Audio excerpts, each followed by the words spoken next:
j'ai eu de nouvelles Funko Pop Jurassic Park. Je voulais absolument vous les montrer. Je me suis dit, je commence à avoir une petite collection et j'adore les Funko Pop, c'est un peu mon plaisir caché. Mais je voulais vous montrer, donc voilà, si vous êtes fan de Jurassic Park, sachez qu'elles sont sorties et qu'elles sont extrêmement bien, notamment le détail sur le chapeau est quand même assez extraordinaire. Il faut que je m'achète les dinosaures maintenant qui vont avec, mais vraiment John Hammond, je l'adore trop. Et voilà, ils sont vraiment très très beaux et voilà, je voulais en parler. Bonjour petits et grands lecteurs, j'espère que vous allez bien. On n'oublie pas quand même la phrase d'accroche, même si on change des trucs. C'est l'heure de l'update lecture, comme d'habitude. La fille ne fait plus que ça depuis 1 an et demi sur sa chaîne, mais faut qu'elle le répète. Donc, je vais vous parler d'un premier livre, qui est un petit livre. Et c'est assez difficile pour moi de le décrire, parce que je sais pas trop ce que j'ai ressenti à propos de ce livre. Il s'agit de 24 vues du mont Fuji par Okosai. Donc de Roger Zelazny. Zelazny, quelle idée d'avoir 2 Z dans son nom Y. Donc c'est publié chez Le Bélial, 1 heure lumière, donc c'est une petite collection qu'ils ont avec beaucoup de récits comme ça. C'est entre le recueil de nouvelles et le roman, c'est très très court. En clair, c'est l'histoire d'une femme qui va partir en pèlerinage sur le mont Fuji, donc qui est représenté là, au Japon. Voilà, comme tous les gens de ma génération, le Japon me passionne, hein. J'ai grandi avec les mangas, avec Naruto, Shaman King, des trucs, voilà, Pokémon et autres petits mangas shonen, et certains shoujo. Et donc, j'ai pris ce livre parce que je me suis dit, je lis pas trop de trucs sur le Japon culturel, même si je regarde beaucoup de vidéos sur les temples, tout ça. Et en fait c'est un livre de fantastique, c'est l'histoire d'une femme qui part en pèlerinage sur le mont Fuji et qui fuit quelque chose. On sait pas trop dans le récit ce qu'elle fuit, mais elle fuit un truc quand même, et on sait pas vraiment ce qu'elle fuit. En clair, c'est très très poétique, très dans la contemplation, vous voyez, description de paysage, et donc un chapitre c'est une vue différente du mont Fuji, à chaque fois. Et ça raconte l'histoire de cette femme qui fuit. Et on va apprendre ce qu'elle fuit exactement. J'ai bien aimé, j'ai trouvé ça trop court et en même temps l'atmosphère était très étrange. J'étais immergée sans être immergée dans le récit, j'ai été un peu entre deux, vous voyez. J'ai pas trop l'habitude des nouvelles comme vous voyez et je pense que c'est le format court qui m'a perturbée. Et par contre sinon toute la fuite, tout ça c'était hyper intéressant, j'ai beaucoup accroché à cette femme, à ses rencontres et les descriptions du mont Fuji sont sublimes, on n'a qu'une envie c'est de rentrer dans un avion et d'aller le voir, vraiment. Mais voilà, je peux pas vous en parler plus. Pour moi c'est un livre qui a provoqué des choses mais j'arrive pas à mettre des mots dessus véritablement. Et je pense que si vous aimez le Japon ça peut être une jolie découverte de voir un peu du fantastique mêlé à du contemplatif. Et voilà, ils sont pas très chers en plus ces romans je crois pas. 9,90 voilà, donc c'est un petit format. Mais c'est une jolie vue. Voilà, 24 vues d'un des plus hauts monts du monde, un des plus connus. Et voilà, c'est vraiment un livre qui plaira aux passionnés du Japon. Ensuite je vais vous parler d'un livre qui m'a traumatisée. Ouais, je m'attendais pas du tout à ce que ça parle de ce thème là, hein. Dans le livre il y a un thème, faut s'accrocher. C'est Les eaux du Grand Nord de Ian McGuire. Donc là c'était les épreuves non corrigées mais il est sorti, hein. Il est sorti le 4 mai vous voyez donc... je suis un petit peu en retard, hein, on va dire ça. Donc dans les eaux du Grand Nord, de quoi ça parle? C'est l'histoire de baleiniers, d'où la couverture qui est très très belle je trouve. C'est publié chez 10-18, c'est leur grand format inédit. C'est l'histoire de baleiniers et d'un médecin qui va un peu se faire lapider sa fortune, il y a toute une histoire là-dedans. Et qui va s'engager sur un baleinier pour gagner un peu d'argent et tout va pas finir comme il veut. Le problème c'est que sur ce bateau, il y a un capitaine qui est l'homme le plus malaisant de la Terre. Le capitaine a des petites occupations, il aime violer les enfants, voilà. D'où le thème un peu difficile et qui n'est pas vraiment mentionné dans voilà, j'avais pas vu le thème sur la couverture, heureusement, voilà. Et donc voilà, il y a plusieurs scènes où c'est un peu explicite et il les viole, il les tue, hein, il se contente pas de ça. Et voilà, c'est la première partie du livre. Le médecin, il se doute qu'il y a un truc avec le capitaine, il est hyper malaisant. Mais personne ne croit, tu vois, que c'est lui, c'est forcément le Black qui a violé les enfants, c'est connu, hein, tu vois. À l'époque, c'est... Voilà, parce que ça se passe peut-être au 19e, il me semble, quelque chose comme ça. C'était répandu, voilà, que le racisme était encore plus répandu qu'aujourd'hui, donc ça donne ce genre de choses. Et il continue d'y avoir des viols et des meurtres d'enfants sur le bateau, sur les mousses, alors que le mec est enfermé, le Black. Donc là, le médecin il se dit c'est quand même... ça sent le capitaine quoi. Et il va y avoir tout un périple vraiment angoissant avec cet homme qui est horrible, vraiment, il me foutait les jetons hein, dans le livre, j'ai fait, mais il va tuer tout le monde, il est cinglé. Et il y a toute une période qui se passe dans le froid, voilà, donc avec les techniques de survie, comment ça s'est passé, et la fin, on est... Parce que genre on dit mais il est de retour, il est pas de retour, est-ce qu'il est encore vivant, pas vivant. T'as toujours la menace de ce mec qui plane jusqu'à la dernière page, c'est assez angoissant. Et j'aime beaucoup moi les récits marins, tout ça, ça me plaît beaucoup. Et là la chasse à la baleine, ça m'a rappelé le Capitaine Nemo, vous voyez. C'est pour ça que le livre m'avait intéressé, parce que ça me faisait penser à ça. Mais il faut s'accrocher parce que c'est vrai que les viols sur enfants c'est assez hard. J'ai pas besoin de vous l'expliquer pourquoi, mais là c'est vraiment explicite, c'est-à-dire que comme c'est un médecin qui enquête, t'as toutes les descriptions de pourquoi ça a été un acte violent, ou voilà, donc sur le coup il faut avoir le cœur bien accroché, mais j'ai beaucoup accroché à la plume, ça se lit très très vite, et c'est un récit qui est palpitant en fait, on a envie de savoir, j'ai tourné les pages en me disant, est-ce que c'est le méchant le gentil qui va gagner à la fin, ou est-ce qu'ils vont mourir tous les deux, est-ce que le méchant il va être condamné par la justice, ou est-ce qu'on va faire justice soi-même. Vous voyez, il y a plein de questionnements, et c'est vraiment un livre que je vous conseille parce que c'est assez immersif. Si vous aimez bien un peu les enquêtes, mais du genre vous êtes comme moi, le policier, vous préférez un policier historique qu'un policier réaliste, là c'est sympa parce que ça mélange le policier, le récit d'aventure, le thriller et un peu le truc un peu psychologique avec le roman de survie, voilà. C'est un peu un mélange de tout sur un baleinier au 19e siècle, c'est vraiment sympa. Et je sais qu'il y a une série qui va sortir un peu dans le même genre, alors ça doit pas du tout être adapté de ce livre là, mais où ça se passe sur un bateau un peu au 19e et qu'il y a plein de gens qui se font assassiner, et ça se passe dans les eaux froides aussi comme ici. Donc la série m'a fait penser à ça, donc je regarderai la série aussi. Je sais plus comment elle s'appelle. Mais je vous conseille vraiment Dans les eaux du Grand Nord, qui est un très beau texte. Va pas mettre entre toutes les mains, c'est-à-dire qu'à partir de 16 ans je pense que ça va. Avant faut aimer, voilà. Mais c'est un très bon policier, thriller plutôt historique. Pas historique. C'était la définition la moins claire de cette chaîne. Mais je vous le conseille, c'est un joli texte. Et je regarderai Ian McGuire parce que je sais qu'il y a beaucoup de gens qui ont aimé ce livre, voilà, quand il était en... Les gens qui travaillent avec moi, beaucoup qui m'ont recommandé ce livre en disant que c'était vraiment une petite pépite. Et c'est vrai que j'ai pas du tout été déçue, sachant que c'est pas du tout mon genre de prédilection. Donc je vous le conseille, c'est un très très beau roman. Dernier tome, je saigne dans mon cœur, comme la couverture. Je vous parle de The Kiss de Marie Rutowski, donc c'est le 3e tome de la trilogie The Curse, que j'avais beaucoup aimé. J'avais rencontré Marie Rutowski quand le premier tome était sorti, j'avais adoré cette auteure hyper gentille, ouverte, et une série que j'aimais beaucoup parce que c'est de la young adulte mais qui tombe pas dans les clichés de young adulte et qui est assez violente, qui est beaucoup posée sur la stratégie et non les batailles, voilà.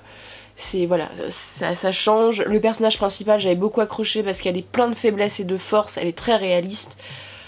Voilà, c'est un personnage qui est hyper touchant et j'avais eu un crush, voilà, souvent dans les young adultes j'ai toujours des crushs, mais j'avais eu un crush pour Arin, qui est un personnage mis en esclavage et pourtant qui brille de tellement de manières et qui est tellement intéressant, et au fil des tomes on se dit mais putain Arin, où est-ce qu'il va arriver, ce mec est extraordinaire, tu peux pas... Voilà. Le tome 2, ça m'avait désappointé parce que la relation entre Kestrel et Arin était très très mise à mal, vraiment, parce qu'ils ont des caractères très opposés les uns des autres. Ils viennent de régions très différentes, qui sont en guerre, donc voilà, il y a des choses qui se passent. Celui-ci, quand j'ai tourné la dernière page, je me suis dit... Ah, encore une trilogie qui aura marqué ma vie, vous voyez, c'est un peu ça. J'ai trouvé ce 3e tome très adulte pour la young adulte. On arrive enfin à quelque chose où je me suis dit c'est pas adressé qu'à des ados quoi. Là il y a vraiment des thèmes, et notamment l'histoire d'amour est une histoire d'amour que j'adore parce que j'ai eu très peur dans le tome 2 qu'il y ait un triangle. C'est pas du tout du genre, le triangle il est totalement balayé dans ce tome 3, donc rassurez-vous. C'est ça. Mais la relation entre Kestrel et Arin est tellement compliquée ils s'aiment, mais c'est tellement compliqué, il y a tellement de choses, et Kestrel, elle est tellement difficile, c'est-à-dire que Arin, il dit je t'aime, tu t'hésites pas 2 minutes 30, hein, tu y vas. Elle, non, c'est son pays et tout ça, et c'est assez compliqué. Et là, dans ce tome 3, il y a un truc qui se passe au début, on a fait oh mon dieu, et il y a des réactions, j'ai fait non mais le livre, ça ne va pas du tout dans le sens où je veux que ça va, c'était horrible. En tant que fan de ce couple, j'étais mais tiraillée, c'était affreux. Et on a d'autres personnages, donc notamment on a l'exploitation avec les pays exotiques qui sont hyper intéressants, notamment le prince exotique, celui qui a plus de nez, que j'aime beaucoup, qui est arrogant, il est parfois mauvais, tu vois, c'est quand même, c'est un allié mais ça reste un allié de guerre, c'est-à-dire que si tu le fais chier, il va te faire chier aussi. Et on retrouve le père, la question de la paternité très très très exploitée dans ce livre, et je l'ai trouvé très bien traité parce que il y a le père de Kestrel fait un truc horrible dans le tome 2, et on voit comment elle réagit et comment elle se protège face à ça. Il y a toute la question de l'amour, l'amour avec un A quand tu aimes l'amour une personne, tu tombes amoureuse de quelqu'un, et l'amour de tes géniteurs qui est aussi puissant je pense, mais c'est pas le même amour. Et en lutte, voilà, là-dessus, la fin est jolie, même si j'aurais voulu que ça soit plus entamé la fin, parce qu'on reste un peu sur un open world, comme on peut dire. On peut imaginer beaucoup de choses. C'est épique, il y a beaucoup de combats, on frissonne parce qu'il y a des moments où on croit vraiment que les personnages auxquels on tient vont mourir. C'est toujours basé sur la stratégie, et vraiment le point fort c'est la relation Kestrel et Arin dedans qui est mise au centre, mais pas forcément qu'amoureuse en fait. C'est leur... c'est assez étrange, il y a de l'amour mais c'est aussi de la redécouverte, du pardon, voilà tout ça. Et Kestrel elle en chie vachement dans ce livre, je peux vous dire. Au début du tome je me suis dit mon dieu la pauvre, c'est horrible ce qui lui arrive, mais c'est une série que je vous conseille, de stratégie, en fait pour moi c'est du fantastique fantasy hyper intéressant. C'est qu'avec des humains, donc c'est pour ça que j'ai un peu du mal à dire que c'est de la fantasy, mais c'est dans un monde imaginaire, mais ouais, c'est vraiment de la bonne, comme on peut dire, et à chaque fois j'arrive pas à décrocher. Et ce tome là est assez différent. Ce que j'aime bien c'est que les tomes sont très différents les uns des autres, et celui-ci a pas échappé. Les batailles sont très épiques, et les personnages on frissonne, notamment avec la reine exotique où on a un peu peur du début à la fin de ses réactions, notamment sa relation avec Arin qui est quand même compliquée parce qu'il est prisonnier de guerre et elle veut autre chose que ça soit son prisonnier de guerre. En même temps, quand tu vois la gueule d'Arin, tu sais ce que tu veux de lui, quoi. Et voilà, il y a la question aussi du physique qui est posée. Il y a tellement de choses, je vous conseille vraiment cette série. C'est 15 €, vous imaginez 15 € un bloc comme ça vous occupe au moins une semaine. Si vous êtes après ça dépend de votre rythme de lecture, mais vraiment je vous conseille cette série qui est très bonne, et ça change de ce que vous lirez en young adulte, c'est pas gnangnan, et la relation amoureuse je trouve qu'elle est très bien traitée. C'est vraiment un très très bon point positif d'une fille dont la romance n'est pas le genre préféré et qui est très compliquée sur ça. Mais il n'y a pas de triangle amoureux, donc déjà là faudrait applaudir ce livre, donc voilà, je vous le conseille. Enfin je vais finir par un livre, je l'avais gardé dans ma palle en me disant un jour où tu as envie, tu vois quand t'es un peu en vacances, là j'ai eu 4 jours de repos, t'as envie de te poser, t'as envie de souffrir en même temps. Alors, lis Berserk, le tome 10. Alors, Berserk, le truc c'est que j'ai été spoilée, parce que moi j'aime bien regarder sur internet, vous savez, les vidéos avec de la musique sur des mangas ou des cracks, voilà, si vous êtes un peu familier avec ça. Il y en a pas mal sur Berserk. Et moi je suis allée directement sur internet, j'ai tapé Berserk, machin, et là je fais oh mon dieu il se passe ça. Et en fait je sais ce qui il se passe dans le tome 11, et c'est encore pire parce que je me dis mais pourquoi tant de haine. Alors ce tome-ci, donc je vais peut-être vous rappeler ce que c'est Berserk, parce que en fait j'oublie qu'il y a beaucoup d'entre vous qui viennent d'arriver et que ça faisait longtemps que j'en avais lu. Berserk ici c'est le cycle 2, c'est coupé par cycle, c'est de Kentaro Miura et c'est chez Glénat. C'est l'histoire de Guts, donc ce personnage là, qui est un mercenaire dans le premier cycle et qui dézingue tout le monde, et en fait dans ce tome là on va apprendre son enfance. Et Guts n'a pas une enfance très facile, c'est-à-dire que, pour vous résumer en quelques mots sans être trop spoilant, Guts est né, sa mère était pendue, il est né, elle a accouché pendant qu'elle était pendue, donc ils ont retrouvé ça ne part pas bien dans la vie. Il est accueilli par une troupe de mercenaires et il y en a un, il le trahit, son père, comment dire, spirituel, le vend à un mec qui le viole quand il a 5 ans. Ouais, que de l'amusement. C'est de la dark fantasy, pour moi c'est génial. Je vous donne peut-être pas envie de le lire comme ça, mais c'est vraiment très bien. Et Guts, en fait, il va arriver, adolescent, il va rencontrer la troupe du Faucon, et notamment un personnage, un beau gosse de personnage, et un personnage qui inspire tellement. T'as envie de le suivre, le mec il a tellement de charisme, et ce mec en fait il veut devenir roi du monde, hein. Il a des espoirs de grandeur, et il colonise un peu les pays avec Guts et la troupe des fauconniers. Il est très ami avec Guts, ils ont une relation très compliquée. Il y a beaucoup de yaoi et de chips sur internet à cause de ça, parce que c'est de l'amour-haine, de la jalousie entre eux, c'est assez... parce que Guts n'est pas du tout comme l'autre personnage, et l'autre personnage n'est pas du tout comme Guts, et ils s'envient l'un l'autre ce qu'ils ont. Depuis quelques tomes, il y a une relation Guts découvre l'amour avec une fille que j'adore, c'est la capitaine des fauconniers, donc c'est une femme. Déjà ça a été écrit il y a assez longtemps, Berserk, et ils ont vraiment mis une femme comme guerrière, et vraiment comme elle est tellement badass et féminine en même temps, c'est-à-dire que voilà, la question des règles, tout ça qui est soulevé pendant le truc, c'était assez drôle, mais voilà, c'est assez beau. En plus c'est une fille qui est de couleur, vous voyez le truc, ça brise le cliché quoi. On dit elle serait plus qu'homosexuelle et on aurait tous les trucs qui brisent le cliché. Donc il y a une histoire d'amour avec cette fille dans ce tome là, et notre personnage était emprisonné. Ils doivent retrouver voilà, la personne qui a été emprisonnée, et quand on voit ce qu'elle est devenue, notre monde s'écroule. Mon monde s'est écroulé. J'ai fait mon dieu, et c'est toujours aussi sanglant, il y a des trucs qui se passent, il y a des monstres. Je me demande comment Kentaro Miura a imaginé des trucs aussi dégueulasses, mais vraiment, il y a des assemblages de choses, c'est pas possible. Il y a pas mal de cul, mais de cul violent, vous voyez, il y a pas... Là, il y a du cul joli, il y a une histoire d'amour, mais il y a aussi beaucoup de scènes de viol, et tout ça, c'est de la dark fantasy, c'est pour un public plus 18 ans. Moi clairement j'aurais jamais lu ça à 15 ans, même si j'ai commencé Game of Thrones à 15 ans et que fallait pas. Berserk j'ai commencé à 18, un truc comme ça. J'ai bien fait parce que moralement c'est difficile, mais qu'est-ce que c'est bien à lire. Et quand vous êtes comme moi, vous êtes un peu habitué à la fantasy, et que j'aime quand même les récits un peu violents, beaucoup plus en livre qu'en mise à l'écran, ça c'est vraiment un truc magnifique. Et du genre, le dessin tellement précis sur les planches. Il y a un Berserk qui sort tous les ans à peu près, vous voyez, parce qu'il y a tellement de travail sur le dessin, le scénario est génial. Là c'est le Golden Age, donc c'est un des meilleurs, à ce que j'ai lu, voilà, c'est un des meilleurs arcs, et il y en a 5 ou 6, il y a 4, c'est énorme, je crois, il y a plus de 60 tomes, donc voilà, j'ai commencé.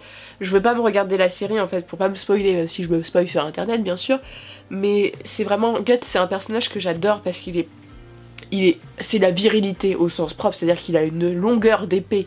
Quand il tient l'épée, c'est un peu comme Final Fantasy, vous voyez. Il a une épée, c'est plus une épée, c'est un char d'assaut, le machin. Il combat, ça découpe dans tous les sens, et en même temps, c'est un mec qui a tellement souffert, et qui est tellement... Du genre, avec la fille, il est tellement...